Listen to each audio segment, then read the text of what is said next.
What is up, you guys? Glitchiz here, coming at you with an all new Dauntless video. But first, if you enjoy quality gaming content, then consider hitting that subscribe button and turn on notifications so you don't miss any of my future uploads. Also, as a quick reminder, we are doing a $50 giveaway on the Glitch Gang Discord. So if you guys aren't already a member, be sure to click those links down in the description and join on up. Head over to the giveaway channel and just click that reaction button to join. Hopefully you'll be the lucky winner.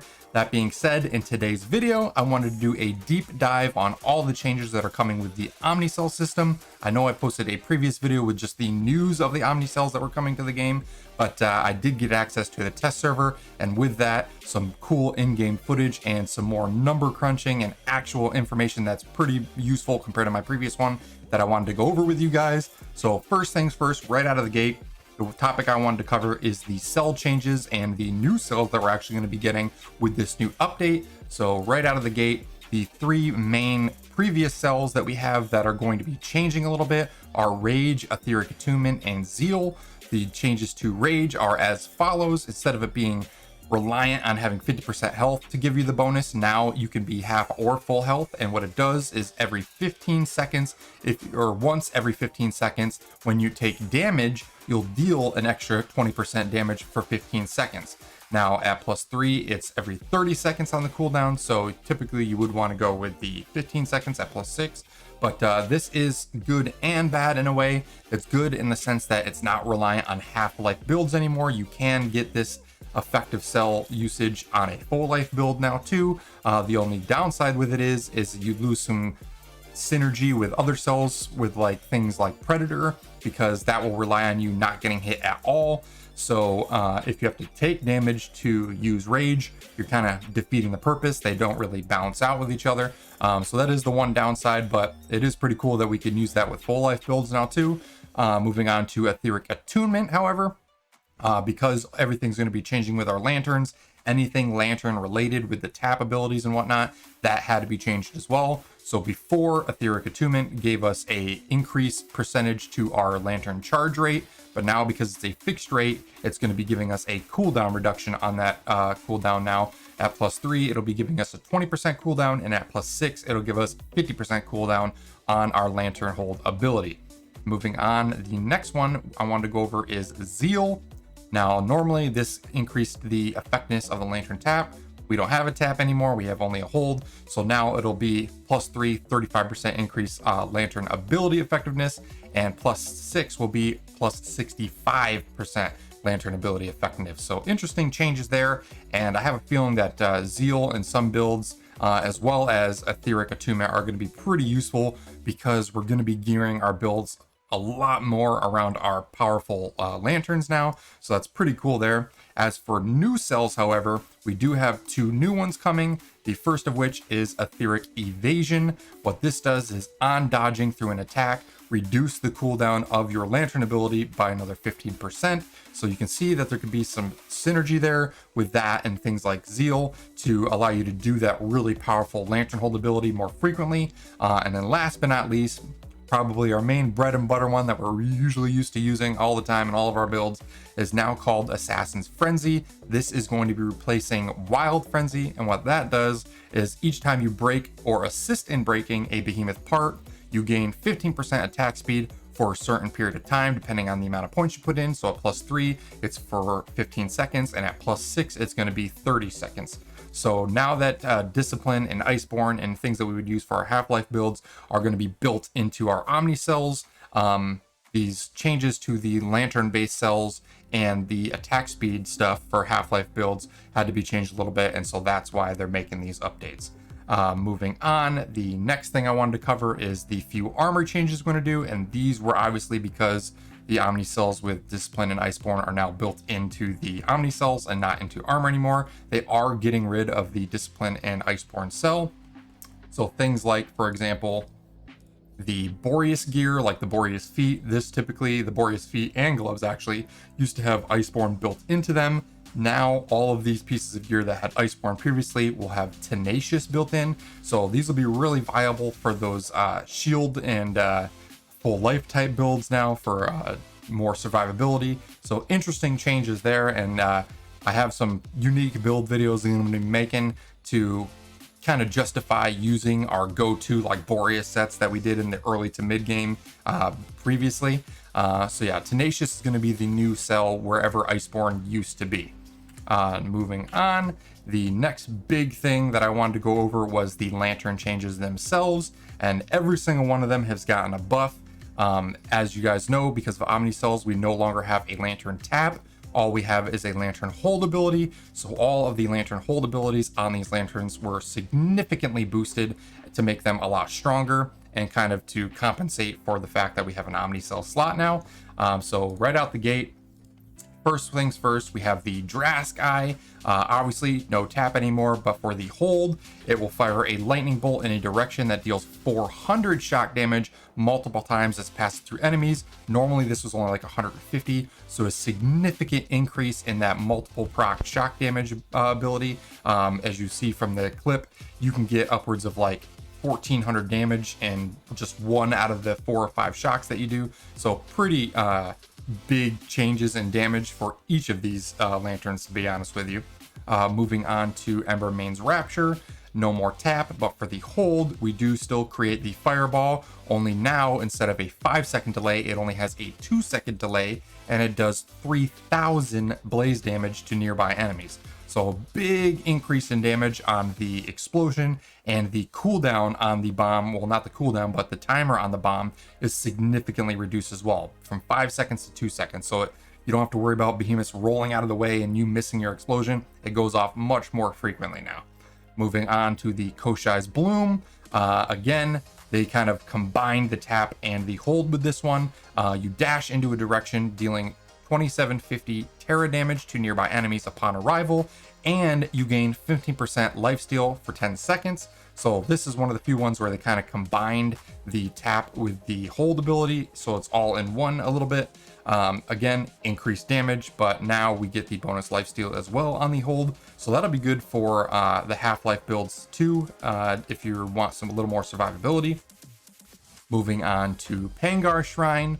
They create a frost pillar in front of you that deals 3000 damage, similar to the Embermane's Rapture, to nearby enemies over 10 seconds, and the area of effect that the Pangar Shrine drops is much larger, so that's pretty cool there too. Moving on to Shrike's Zeal, create an aura that grants nearby slayers 20% increased movement speed and attack speed for 10 seconds. So you'll see that as soon as you activate it, the aura will drop down, and that's where you'll get the buff from that.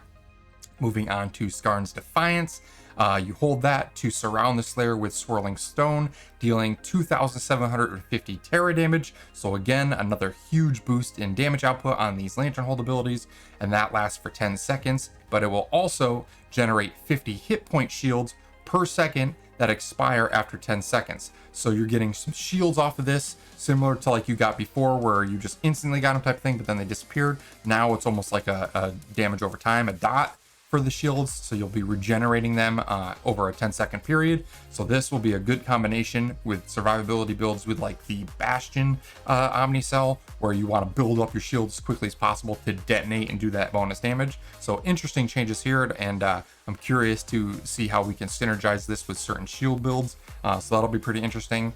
Last but not least, the only other lantern that we didn't have any information on, but I did confirm what the changes actually were, was the Trials Broadside Lantern. Now, if you guys knew previously, what this did is it would drop a cannonball from the sky, doing 350 or 450 to the behemoth, depending on if it was a grounded or a flying behemoth, and it would have the ability to detonate over after 1 second, doing a little bit extra damage and interrupt the behemoth.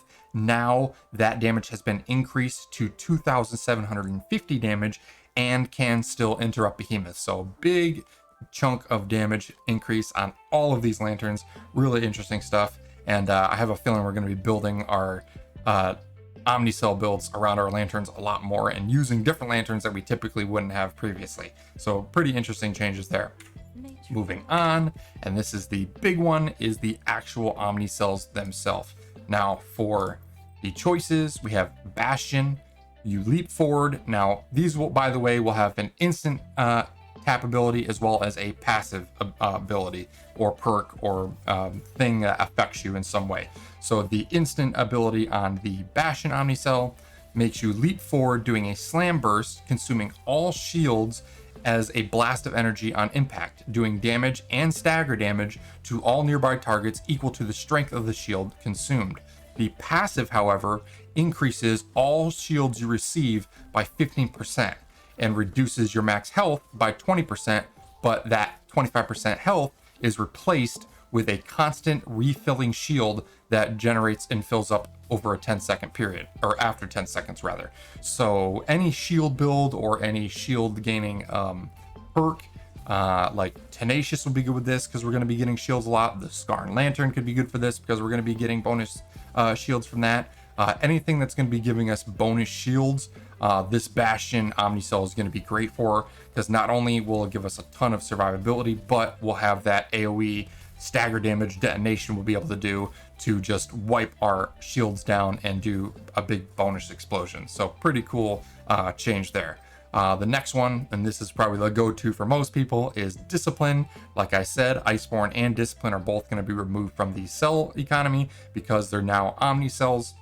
So the passive of this is your health is obviously limited to 50%, much like the Discipline cell was, and your healing you received is reduced by 25%. However, your critical strike damage is increased by 15%, and when you parry with the Flaming Fist attack, which is your instant ability, you get 12.5% more critical strike damage, and that can stack up to 4 times.